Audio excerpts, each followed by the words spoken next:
The Hour of Mystery.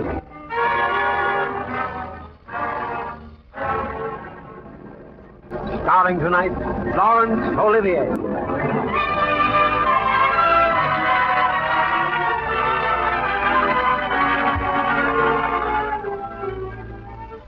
Invite you to listen to a full hour of mystery, intrigue, and adventure. The first in our series of 13 summer programs. Our story tonight is Journey into Fear by Eric Ambler. Our star is the distinguished English actor of stage and screen, now appearing in New York with London's Old Vic Theatre Company, Laurence Olivier.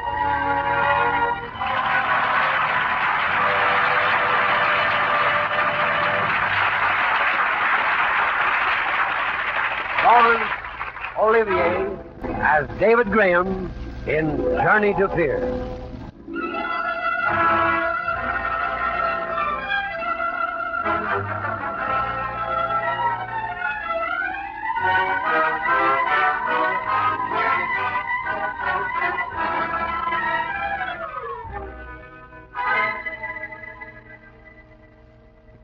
Tell us.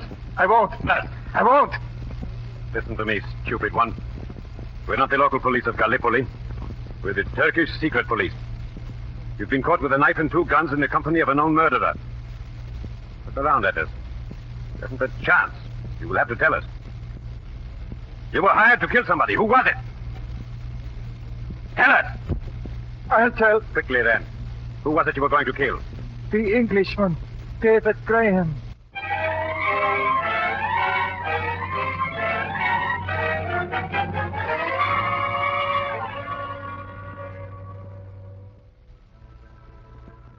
I am David Graham. Shortly after the war started in 1939, my company sent me to Gallipoli on a business trip. I worked hard in Gallipoli for 3 months, but it was very dull there. It was so dull that I took to imagining things. I thought for a while that a man was following me because for 3 days, wherever I went, I caught sight of that same little man with an evil ferret's face. But of course, this must have been all in my mind, because after a while, I didn't see that man anymore. Finally, my work was done, and I was going home. I went to Istanbul, where I had to wait one night for a train. I dined with Mr. Kopeikin, our Istanbul representative, and after dinner, invited into my hotel room for a drink. I'm glad you asked me. I can use the drink, Graham. Fine. And then, of course, knowing that you're in your room, I'll be sure you're safe. You're rather an old woman about my safety, Kopeikin. Well, you're a valuable man, Graham. Oh, gosh. Here we are. Graham, wait. Do you hear a noise inside? Of course not. Be careful. I think someone is in your room. What's got into you? Here, let's go in. No, Graham, no. Listen to me. You'll have to open the door, but keep well over to the side. Don't find yourself in the doorway. Kopeikin, old man, you've got a bad case of nerves. Here. Graham! Ow! Graham! Turn on the light. Get to the window. Catch it. There you is, Graham. It's gone. Dirty little rat. The door. Wait a moment. People here. Rather lucky for me you did hear that noise in here, Kopeikin. Are you all right, Graham? Oh, yes. Got me in the hand. Nothing very much. Come, let me bandage it. Come. Thanks. Here, this handkerchief will do. Oh, that's not too nasty. I should thank you, Kopeikin. You probably saved my life. Well, said you're a very valuable man, Graham. Doesn't hurt, huh? No. Oh, there. No, I think it's all right. That feels fine. I don't think he got away with anything. Oh, I'm sure he didn't. Bags are still locked. There was nothing much. Hey, wait a minute, Kopeikin. Why are you sure he didn't get anything? Never mind. You've been hinting mysterious things all evening. Kopeikin, did you really hear a sound in here, or did you just know somebody was waiting? Never mind. All right, maybe I'm imagining things now. At any rate, I'd better telephone the management. No. Why not? I'm afraid they reported to the Istanbul police. What are you talking about? That's just what I want them to do. I want that dirty little thief caught. The city police must know nothing of this. Why not? This is a case for the secret police. Secret police? Exactly. Come here. Come. Look out the window. See? The man climbed up a steel framework from the terrace. He could have got to any other room on this floor by the same method. Why did he pick yours? I suppose he had to pick somebody. The lock on your window was forced. It's hot tonight. Almost all the other windows are open. Why would a mere burglar select a window that was locked? Don't ask me why a burglar does anything. It wasn't a burglar. That's why I'm going to call the secret police. Get me Smalley, 532. Hello? Colonel Harkey, please. Hello? Colonel Harkey? Go piping. Yes. Yes, just as we feared. Someone shot Graham. No, he is not seriously hurt. No. Room 261, Rental Terrace. Yes, I'll stay with him until you get here, yes. Kraken, will you tell me what all this melodrama means? It's time you were told. The man that you call a burglar came here for no other purpose than to kill you. Graham, there is a plot against your life.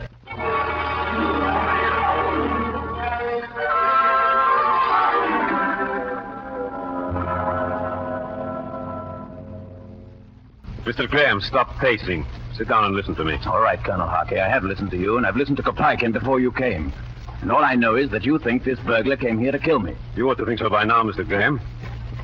You're in the employ of Messrs. Cater and Bliss Limited, the English armament manufacturers. Yes, I'm a naval ordnance engineer. I know it. And I also know that certain of our naval vessels are to be rearmed with new guns and torpedo tubes.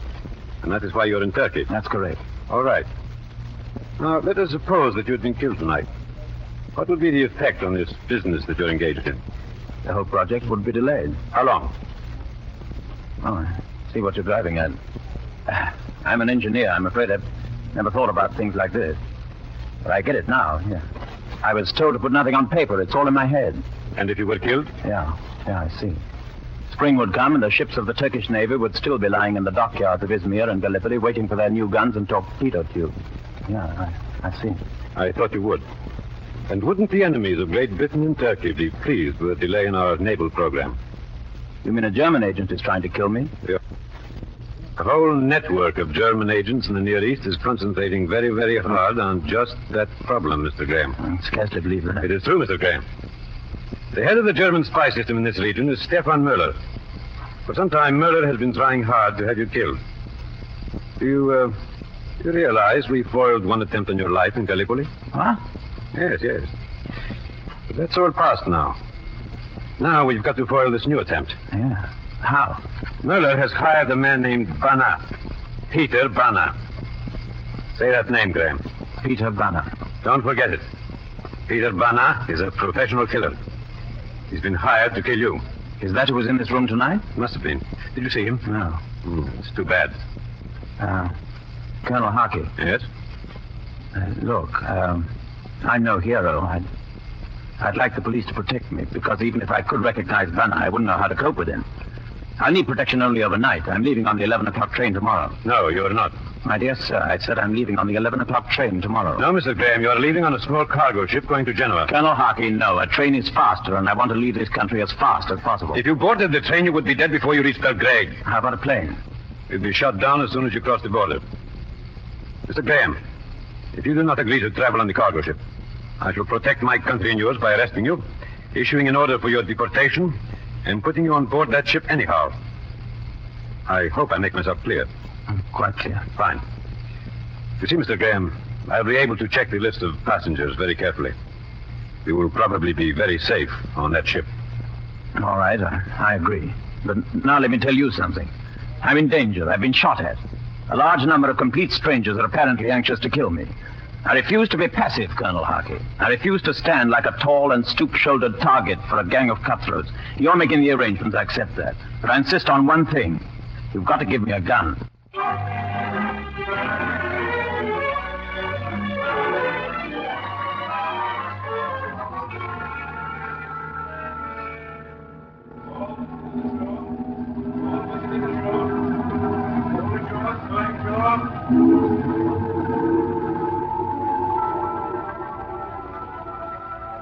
I boarded the ship the next afternoon. As I walked up the gangplank, I could feel things.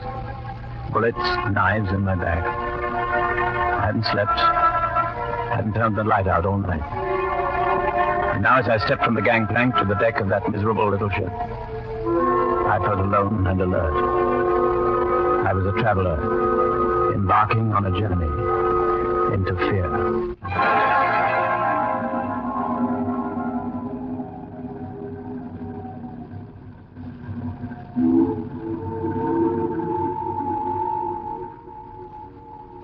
Hello, monsieur. What? Oh, startled me. I didn't mean to frighten you, but we are to travel together. I feel we should know each other.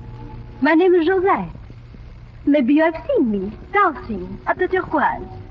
No, sorry. Your name is David Graham, is it not? How do you know that? Don't you suppose a girl has ways of finding these things out, Monsieur Graham? Perhaps, but I'd like to know how. Does it matter? To me, a great deal.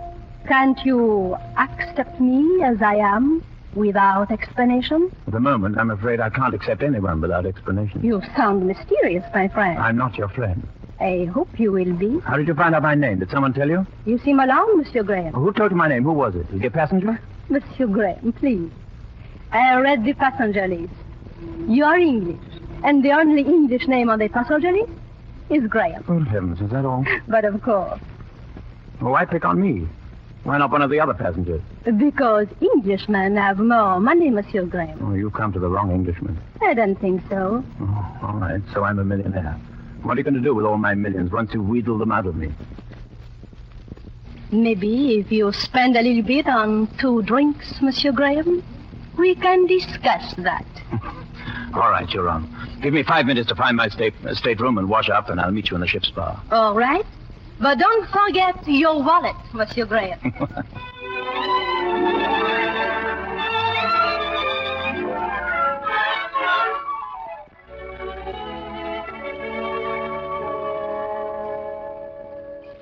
It was the first time I'd laughed since Banner had shot at me in the hotel room.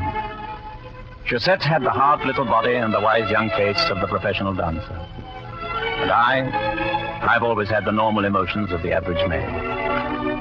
I hurried to my stateroom, washed up, was about to leave for the ship's bar when I noticed an envelope fastened to my pillow slip. Mr. Graham, I have checked the passenger list.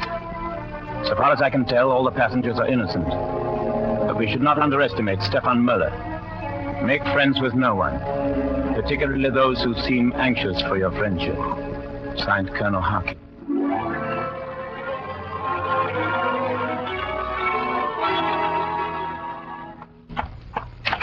Steward. Yes, sir? Please have all my meals sent to the stateroom. All of them, sir? Yeah, all of them. I will not be leaving here, not for the entire voyage. Very good, sir. And steward, Yes, sir? when you bring my meals, knock 3 times, then once. What is that, sir? Knock 3 times, then once, like this. Yes, sir.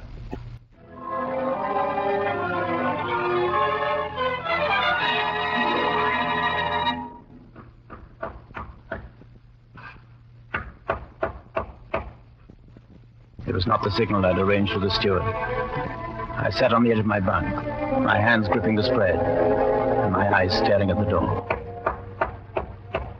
Was it Peter Banner? Was it Josette? I took a quiet step toward my suitcase where my gun was. But then I heard a key inserted in the lock. Heard it slowly turning. How do you do? Who are you? My name is Covetley. What are you doing in my stateroom? Please, this is my stateroom. It is mine. Please, it is a double stateroom. It is yours and mine. Oh, there's some mistake here. Colonel Harkin, a friend of mine gave me to understand that I'd be here alone. I'm sorry, I have some influence. An official of the shipping lines arranged for me to occupy this stateroom. I'll have to find another one. Oh, please. I understand there is no other one, Mr. Graham. I suppose your influential friend gave you my name, too. Naturally. If you'll excuse me, Mr. Covetley. Oh, I do not want to drive you away. You're not. I'm going to the dining saloon for dinner.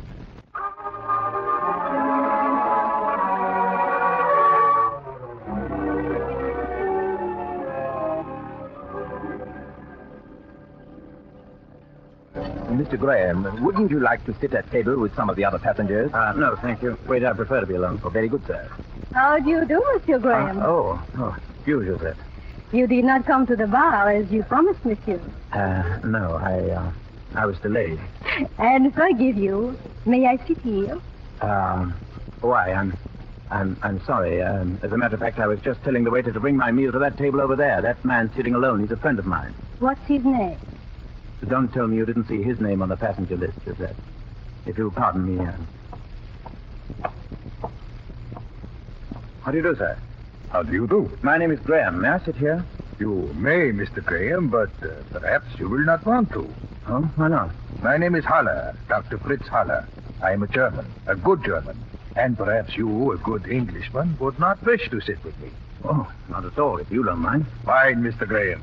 Perhaps I am not as patriotic as I should be. I do not feel that because our countries are at war, we should insult each other. I agree with you. Have you been long in the Near East, Mr. Graham? 3 months. And you? 3 years. I'm an archaeologist. Are you interested in archaeology, Mr. Graham? I don't know much about it. I was investigating the early pre-Islamic cultures. I found that some of the tribes that moved westward 4,000 years ago preserved Sumerian culture almost intact until long after the fall of Babylon. Oh, Please, may I sit here? How do you do, sir? Sit down, of course. My name is Haller. This is Mr. Graham. My name is Covetli. Mr. Graham and I have met. We are sharing a stateroom.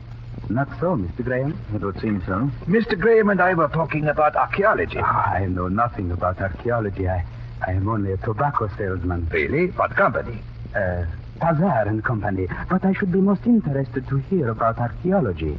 I was telling Mr. Graham about some of the tribes who lived on the plains of Iran. The form of the perpetuation of the Adonis myth alone was instructive to me. The weeping for Thomas was always a focal point of the prehistoric belief. Haller talked throughout the meal. It was a monumental ball, but I was grateful to him for talking, for I could not have said one coherent thing myself. Cuvetli kept staring at me with a smile that my own numb, frightened face could not answer. And when finally the meal was finished, I could gracefully leave. Deity is personified by 3 different races. The Sumerians called the god... Pardon me, gentlemen. You but, are leaving, Mr. Graham? Yeah. Please, we should go to our stateroom together. Oh, I'm sorry, but as a matter of fact, Dr. Haller promised that after dinner he'd tell me something interesting about the connection between my business and archaeology. Didn't you, Dr. Haller? What? Oh, yes, of course. If you're quite ready, then we could take a turn about the deck. Why, of course. You will excuse us, Mr. Cuvetli. Certainly. I will see you later, Mr. Graham.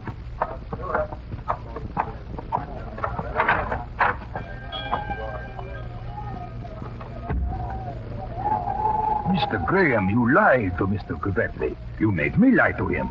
I really don't understand. I'm terribly sorry, Dr. Haller, but I simply do not like the man. I wanted to be rid of him. He is peculiar. For one thing, he is capable of a lie himself. What do you mean? He said he was a tobacco salesman for Pazar and Company. There is no such firm. Now, Mr. Graham, about the Sumerian epic.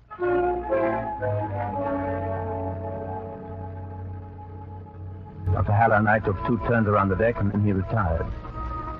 I could not bring myself to go to my stateroom, where Cuvetli, or what's his name, Bana, awaited me.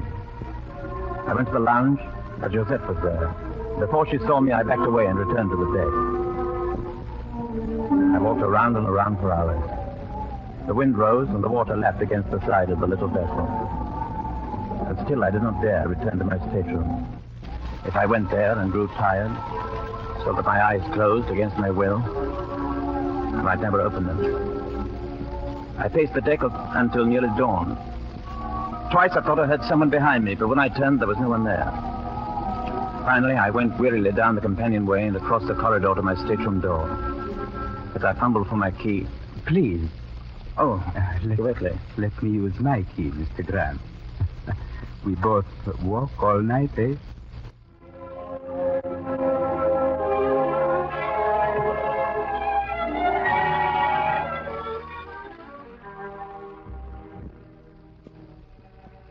I didn't sleep. I lay for hours listening to the snores of Mr. Cuvetli. The ship docked at Athens, and still I lay there while Cuvetli rose and dressed. I am going to visit Athens today. Please, you will come with me, Mr. Graham? No, thank you. Very well. Goodbye, then. Then I slept. It was late in the day when I awoke. As I was dressing, Cuvetli returned from his trip to Athens. Well, Mr. Graham, you should have come with me. Athens is most educational. Is that so? Yes. Have you met the new passenger? No? No, I remained here in the stateroom all day. So? The new passenger came aboard sometime during the afternoon. His name is Mivrodopoulos. Huh? And yet, it is strange. What is? Please, you must not think me fanciful, Mr. Graham. But I have the feeling I have met Mr. Mivrodopoulos before, and that then he did not call himself Mivrodopoulos. What did he call himself? Bana. Peter Bana.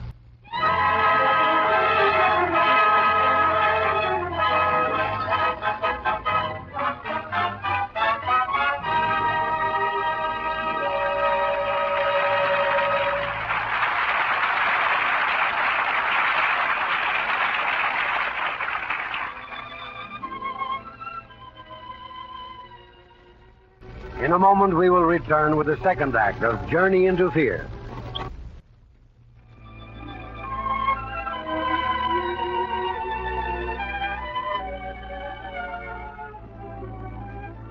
We pause briefly for station identification.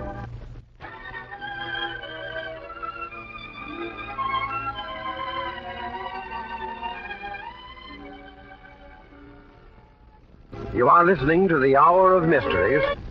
The curtain rises on the second act of Eric Ambler's story, Journey into Fear, starring Laurence Olivier as David Graham.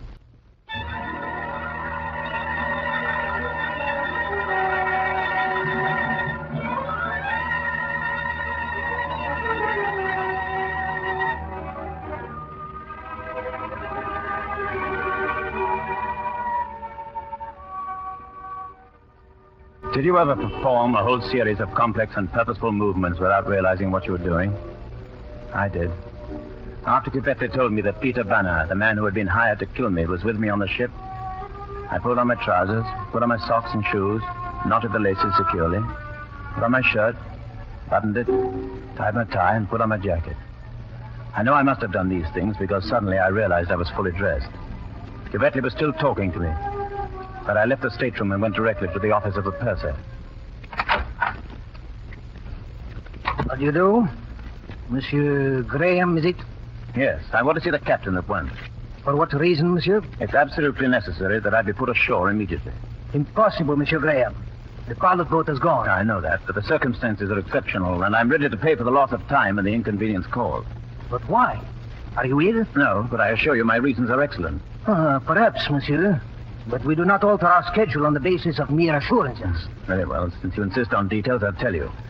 There's a man on this ship who is here for the express purpose of killing me. Indeed, monsieur. And his name? Peter Bana. There is no one of that name on this ship, monsieur. He's traveling as Mivrodopoulos. Can you prove Mivrodopoulos is really Bana? If you radio Colonel Haki of the Turkish secret police at Istanbul, he will confirm what I say. And you think he would recognize the man at that distance, monsieur? This is no joking matter. I know what I'm talking about. Monsieur, how do you know? Do you know either Mivrodopoulos or Bana personally? No. Well, then, monsieur, you can't... That's why I hesitated. Mr. Cuvette told me that Mivrodopoulos is Bana. But then Cuvette may himself be Bana. In either case, I must be put ashore immediately. Monsieur Graham, do you realize how much you begin to sound like a man who has a bad dream? I tell you, my life is in danger. Or perhaps you have not had a bad dream, huh? Perhaps you have invented this story simply because for some private reason you wish to be put ashore. If that is true, I'm sorry. It is a ridiculous story. Now, if you'll excuse me, I have work to do. I demand... No, monsieur, I demand. I demand that you close the door as you leave.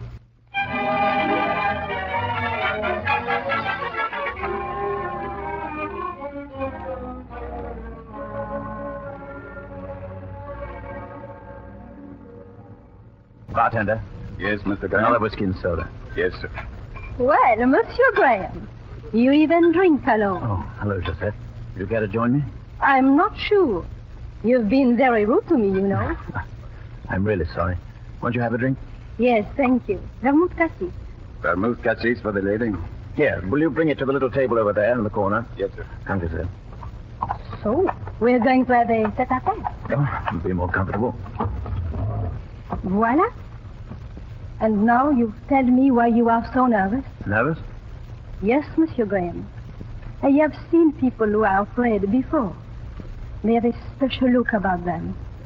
Their faces look very small and gray around the mouth, and they cannot keep their hands still. Do I look like that? Yes, and I wonder why. Josette, have you noticed the bandage on my hand? Of course. I have a bullet wound there. You're joking. No. There are a number of people who, for business reasons, wish me dead. One of them is on this ship. Who is he? His name is Peter Banner. Then he must be traveling under another name. Yes. Banner is one of those two. Monsieur Graham, you're not joking. No. Then why do you trust me with this information? Trust is not exactly the word, Josette. If you are not in league with Banner and all the rest, can do me no harm having you know. If you are in league with them... I am not. If you are in league with them, you can tell them this from me. I'm through with waiting. Let them watch out for themselves. The ocean is as deep and cold for them as it is for me. Their flesh is as yielding to the caress of a bullet as mine. Tell Mivrodopoulos that. Tell Cuvetli that.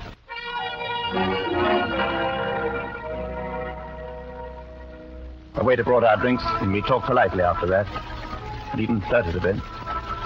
But my mind was elsewhere. I was full of resentment and anger against the men who were waiting to strike me down in the dark.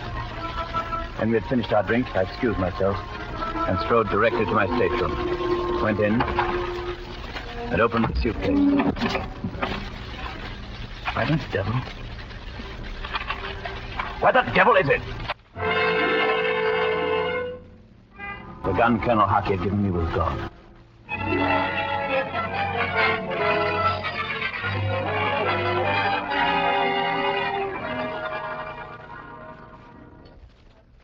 You went to Athens this afternoon, Mr. Graham? No, Dr. Allen. I did. Your friend, Mr. Cuvetli, persuaded me. Is that so? Yes.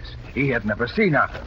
We hired a car. The chauffeur did the guiding. And since Mr. Cuvetli speaks fluent Greek, the whole thing went off quite satisfactorily. You say he speaks Greek, yet has never been to Athens? Yes. You'd think he would have been, wouldn't you? However, we have... Excuse me. May I share this table? My name is Mivrodopoulos. Oh, of course. I'm Dr. Haller, and this is Mr. Graham. Monsieur Graham. How do you do? I've traveled a long way today. From Salonika. That's strange. Oh? What is strange about it, Mr. Graham? Seemed to me, Mr. Mivrodopoulos, that it's easier to travel from Salonika to Genoa by train.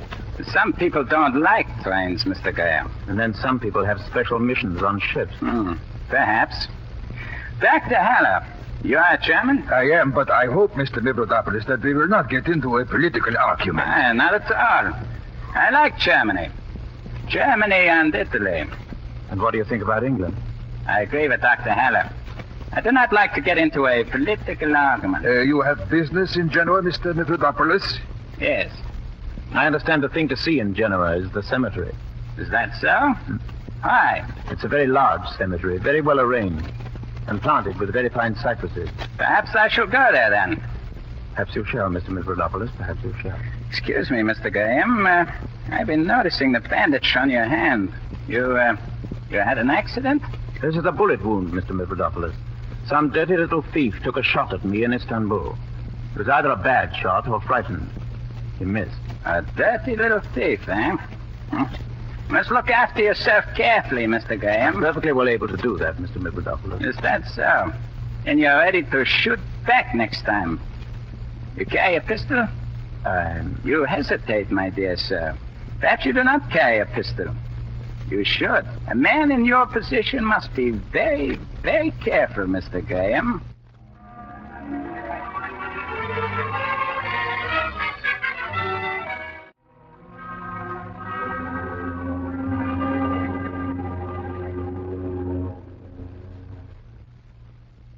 Josette, Oh, Monsieur Graham. I must talk to you. I am flattered. Perhaps you won't be.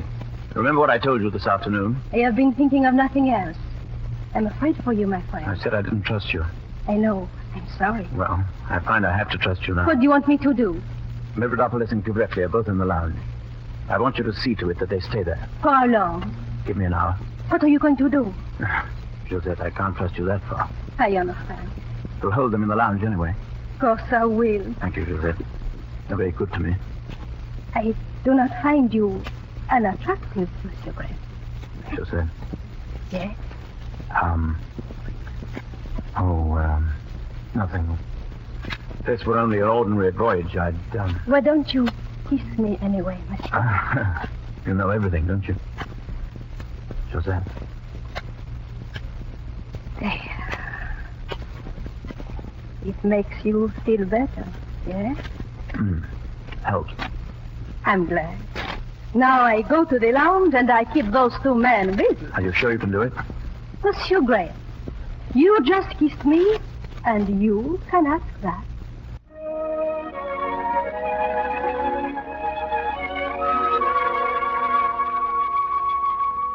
I did feel better. I trusted Josette, not because I had any reason to, but because I had to trust somebody. There was a little smile on her face as she turned from me. And she walked towards the lounge with the assured bearing of one about to perform a task at which she's expert. And I myself went to the opposite direction, quietly, unobtrusively, down the companionway and along the corridor to the stateroom occupied by Mavrodopoulos. I knocked on the door. There was no answer. I turned the knob. The door was locked. From my pocket, I took a small metal bar and pushed it into the crack between the door and the frame. Threw my weight against it. I touched nothing at first. I looked at everything and found only two indications that the cabin was occupied. A battered gray raincoat hanging with a soft hat behind the door, and a composition suitcase under the berth. I searched the pockets of the raincoat. There was nothing there. I tried the suitcase. It was unlocked. Opened it. Paper-covered novels, brightly colored silk handkerchiefs, a pair of black shoes without laces. Nothing else. Mavrodopoulos was smarter than I was. He carried his gun with him.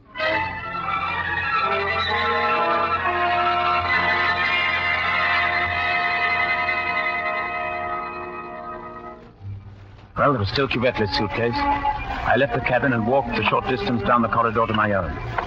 I knew Cuvetli kept his suitcase locked. I was glad of it. It meant there was a better chance that I might find a gun there. I got to my room and opened my door. How do you do, Mr. Gray? Why, Dr. Heller. I've been waiting for you. What are you doing in my room? Reading? Here's a book full of the dream-heavy classical soul. I recommend it to you, Mr. Graham. Dr. Heller, I don't quite understand. Of course not. I believe you've been looking for a gun. And here it is. Oh, no. I'm not handing it to you. Put up your hands, Mr. Graham. Stand perfectly still.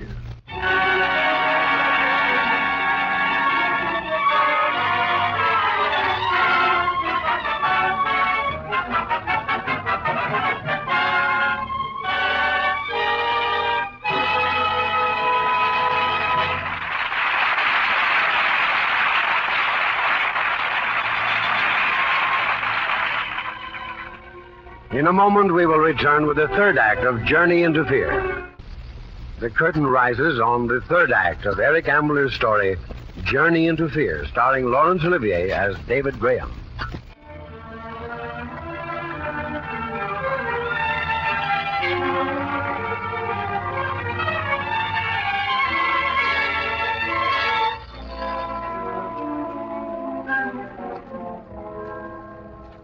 I stood still with my hands raised above my head and looked down past the barrel of the gun into the calm blue eyes of Dr. Haller.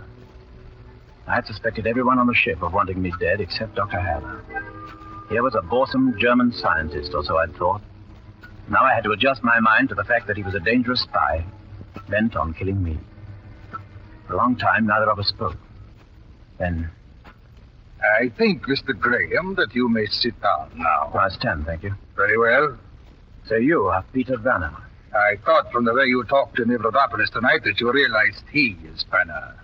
Oh, then I wonder if your name happens to be Muller. My goodness, I had no idea you were so well informed. Yes, my name is Muller. And I have business to discuss with you. Business? Yes. I like you, Mr. Graham, and yet I am compelled to be offensive. I must tell you that as things stand at present, you will be dead within a few minutes of your landing at Genoa tomorrow morning. How do you mean, as things stand at present? I mean, there is an alternative. I see. A lesser evil. Oh, scarcely an evil. A pleasant alternative. You see, Mr. Graham, I am lily-livered. I admit it freely. So I would like to settle this matter without bloodshed. So would I. You're something of a humorist, Mr. Graham. Now, The only reason we have been seeking your death is that we are interested in delaying the building of torpedo tubes for the Turkish Navy. 6 weeks delay is all we shall need. And they're going to try to kidnap me for 6 weeks? I should say not. There would be inquiries. There would be investigation. You might be released. No, my proposition is quite a different one. Well, make it and get out of here. Suppose, Mr. Graham, that the moment you get ashore at Genoa, a mild attack of typhus should develop. You would be taken immediately to a private clinic, where you would be the only patient. You would be attended by Doctors Muller and Bernard. Your illness would last 6 weeks. You mean to say you'd let me go after 6 weeks? Why not? After all, Mr. Graham, you would scarcely dare to tell the truth once you had agreed to this proposition. Is that all you have to say? No. There is one other thing. Has Couvetli revealed himself to you? Revealed himself to me? I see that he has not.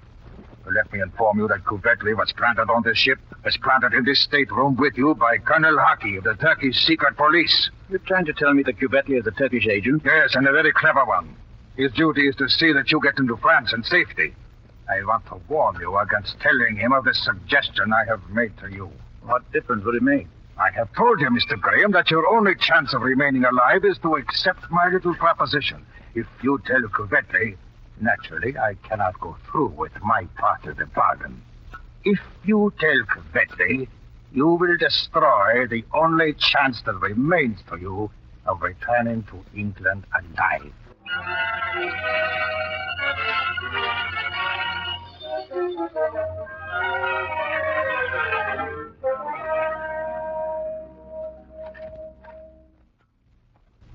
Ah, Mr. Graham. I've been waiting for you, Mr. Couvetli.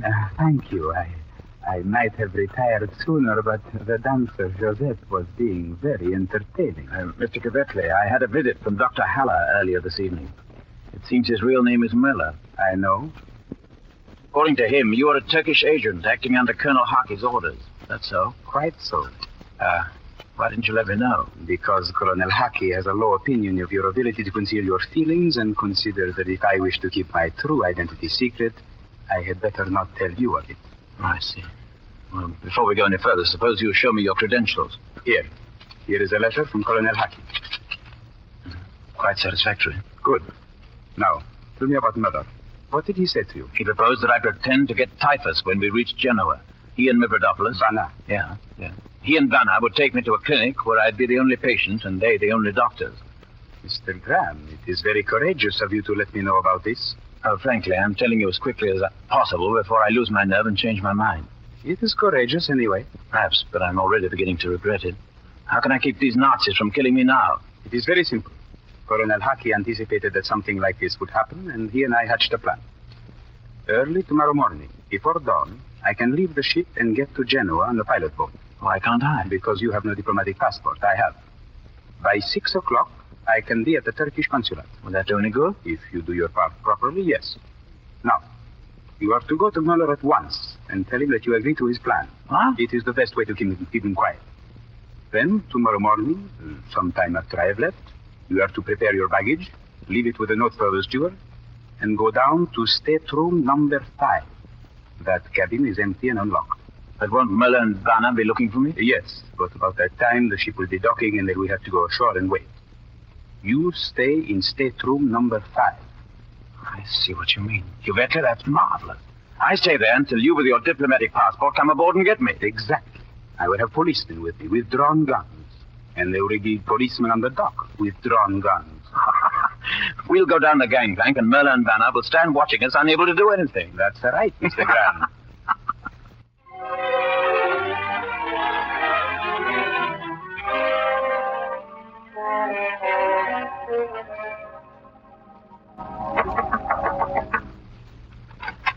Yes? Oh, it's you. I wanted to see Dr. Haller. This is his stateroom. Come in and wait for him, Mr. Graham. Oh, thank you. I will, Mr. Vanna. Mavrodopoulos, please. Oh. You're sensitive about the names under which you do your killing.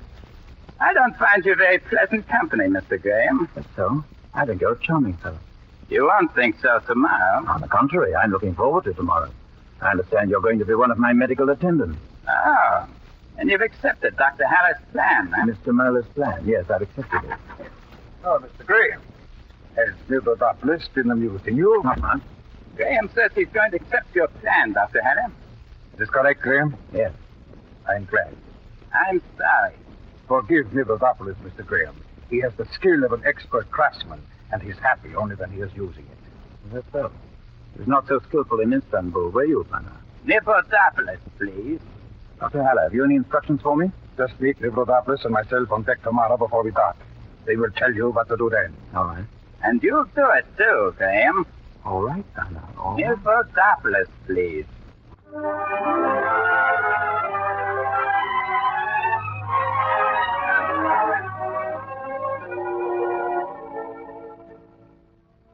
It was late when I got back from my talk with Muller and Banner. Giuseppe was already asleep, snoring, and I looked at him with great affection. This was the man who would go ashore tomorrow morning and return with policemen to rescue me. I got into bed, and I think I went to sleep with a smile on my face. In the morning, Giuseppe had left an alarm clock set for 7:30. He was taking no chances that I would oversleep. I dressed swiftly, whistling a bit. Then I packed my bags, left them with a note for the steward, and proceeded quietly along the deserted corridor to stateroom number 5.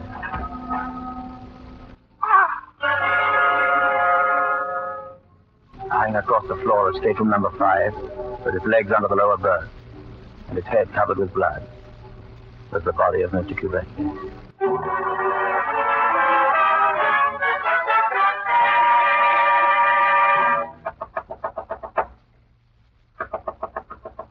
Who is it? Graham, let me in, Joseph. Oh, Mr. Grant, please, just one moment. Quickly, Joseph. Close the door. I'm going to have to trust you all the way now. Oh, I'm glad. The men who are trying to kill me are German agents. What do you want me to do? I want you to be the first person off this ship, Joseph. I want you to go to the Turkish consulate in Genoa. Yes. Ask for the consul and give him a message for me. Can you do that? What's the message? You must remember this. You can't write it down. I'll remember. Inform Colonel Harkey of the Turkish secret police in Istanbul that his agent, Kuvetli, is dead. Kuvetli? No.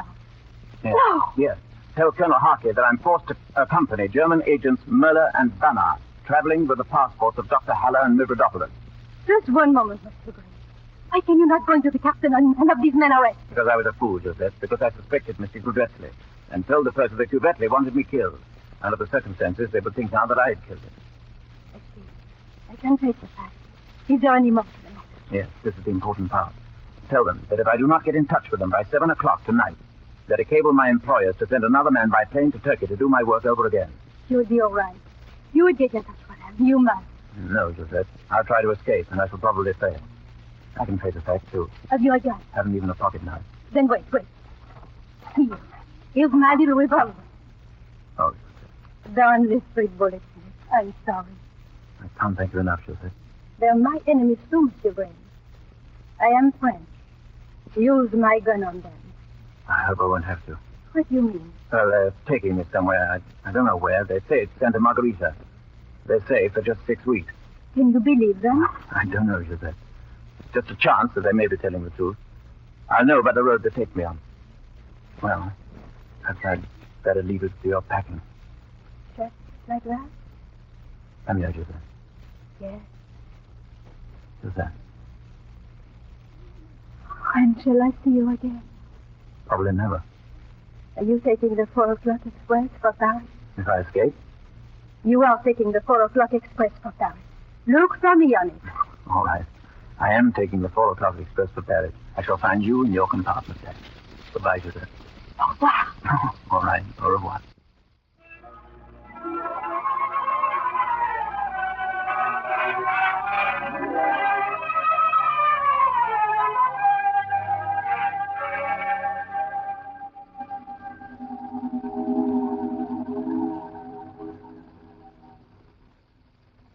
Good morning, Mr. Graham. Morning.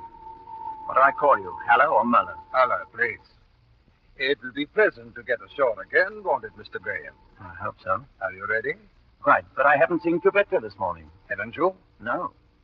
I hope Kuvetli doesn't spoil our little scheme. I don't think he will, Mr. Graham. You know, Dr. Haller, if Kuvetli tries anything, I think you should use force. Oh, I would hate to do that. Mivrodopoulos. Good morning. Good morning, Mr. Graham. Morning, Peter Banner. Mivrodopoulos, please. As you will. Dr. Haller, what is your plan? He will have to go through customs separately. Mivrodopoulos and I will go first. We shall be waiting for you as you come out, Mr. Graham. I see. And I have a warning for you, Graham. Yeah? We shall be watching you as you come to customs.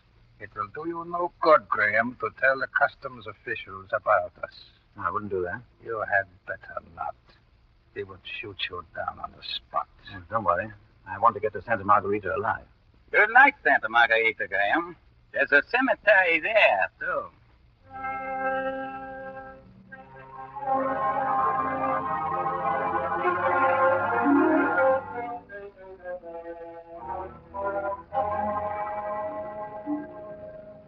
Men walk to the gallows.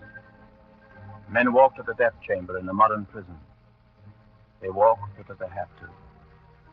No one willingly directs his steps toward death. That bright sunny morning in Genoa, I stood beside my bags in the customs shed.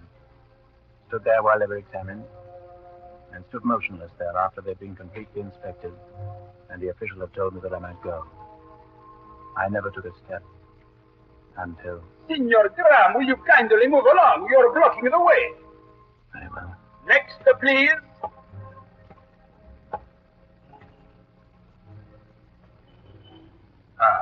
Graham. Hello, Dr. Haller. Hello, Peter Banner. I am glad you have 2 bags to carry, Graham. It will prevent any attempt at foolishness. I'm here. What do I do now? Fall in between Nevrodopoulos and myself. Good. Now, we walk slowly. You see that large American car with the chauffeur in front? Is that going to take us to the hospital? It is going to take us somewhere. Yeah. Let me open the door for you, Graham. No, Mr. Graham. I'll get in first. Now, you, Graham. And now, me. There. You are snug and cozy between Bernard and myself, Mr. Graham. Good. Drive on. The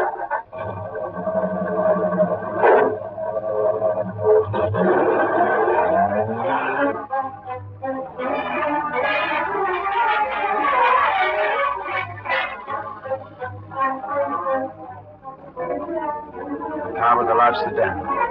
The windows were closed. I stared at the back of the driver's head, conscious of Banner on my right and Haller on my left. We came to a crossroads. Now I would know. Santa Margarita was off to the right. I braced myself for the turn, and suddenly the car turned to the left. Do not try bumping me again, Graham. I'm sorry, I thought we turned right for Santa Margarita.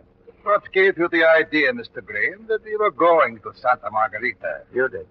You were not so simple as to believe me, were you? No, but I did have a hope. Well, you shouldn't have. Now, Mr. Graham, I have a request to make. When we stop and you are asked to get out, please do so without argument or physical protest. If you cannot consider your own dignity at such a time, please think of the cushions of the car.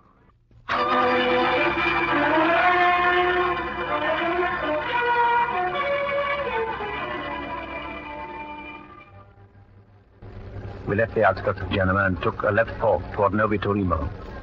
I glanced at Haller. He was sitting back with his eyes closed, a man whose work for the day was done. The rest of the day was Vanna. I could feel the killer's deep-set eyes on me, and I knew that his cruel, thin mouth was grinning. Vanna was going to enjoy his work.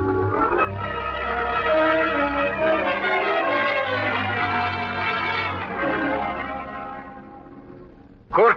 Stop the car. This is as far as you are going, Graham. They will kindly make no fuss, Mr. Graham. I make no fuss. Let us get out, then. Wait here, Kurt. Doesn't your chauffeur like to watch these things? You are brave to joke at such a time, Mr. Graham. Can't we hurry this along, Haller? I have an appointment in Genoa. Sorry to inconvenience you, Banner. All right, Graham. Stand over there, near that stump. Take a cigarette? You may start a cigarette, Mr. Graham. I fired Josette's revolver full in Banner's face. And even as something horrible happened to that face, Haller's hand moved from his pocket and I shot again. It was only the chauffeur left now. The car started along the road once again and I took a wild shot.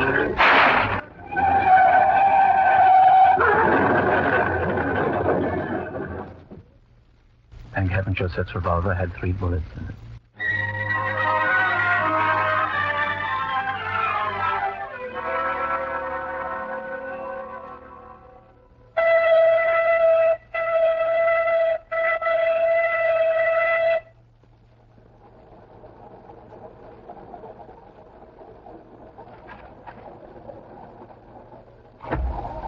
How do you do?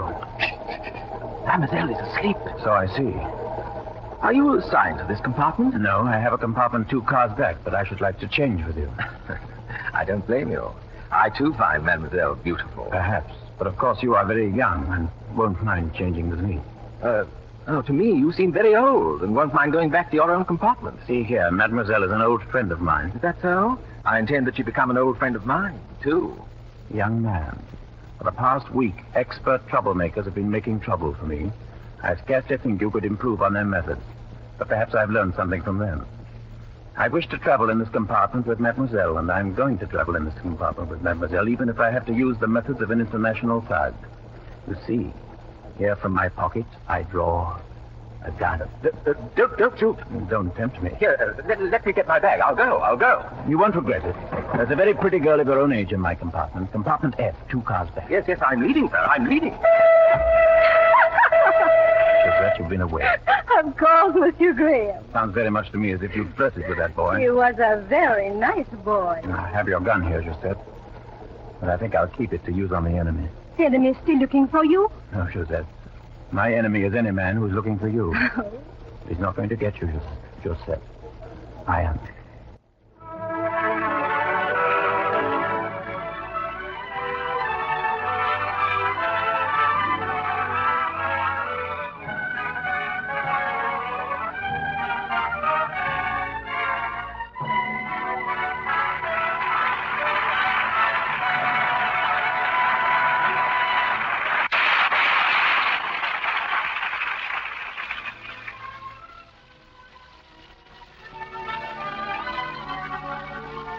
You have been listening to Laurence Olivier in Eric Ambler's Journey into Fear, the opening program in our summer series of 13 famous stories of mystery, intrigue, and adventure. With Mr. Olivier were Mildred Clinton as Josette, Alexander Scurby as Colonel Hackey, Guy Sorel as Cosetely, Dwight Wiest as Dr. Haller, Richard Coogan as Peter Banat, E.A. Crumschmidt as Popeken, Robert Dryden as the purser, and Anthony Kemble Cooper as the young Englishman. Mr. Olivier's current motion picture as producer, director, and star is Shakespeare's Henry V.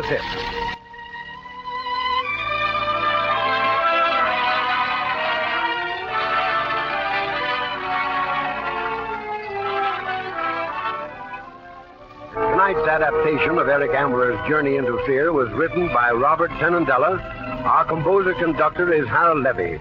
United States Steel's Hour of Mystery is produced by Edwin Marshall and directed by Kenneth Webb. Your announcer, Norman Brokenshire.